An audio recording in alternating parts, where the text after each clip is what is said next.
அஸ்ஸலாமு அலைக்கும் வரஹ்மத்துல்லாஹி வபரகாத்துஹு. இன்றைக்கி ஒரு சட்டம் பார்க்க போகிறோம். அது என்ன அப்படின்னு கேட்டால், இப்போ சுக்குன் வந்திருக்கு, அதுக்கு அடுத்த எழுத்து சத்து வந்திருக்கு. ஹரக்கத் இல்லாத எழுத்தை வாசிக்கக்கூடாதுன்னு நம்ம முன்னாடி பார்த்தோம். இப்போ ஹரக்கத்தில் ஒரு ஹரக்கத் தான் சுக்குனு. அப்போ இந்த சுக்குனை நம்ம என்ன செய்யணும், அதான் இன்றைக்கி பாடம். இப்போ நல்லா கவனிச்சுக்கோங்க.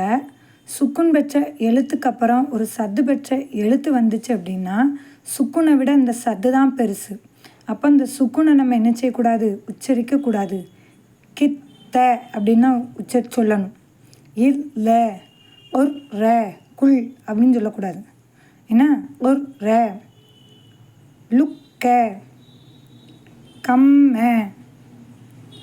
ஜத்து குள்ள மில்ல அப்படின்னு தான் நம்ம என்ன செய்யணும் சொல்லணும் இன்ஷா அல்லாஹ்.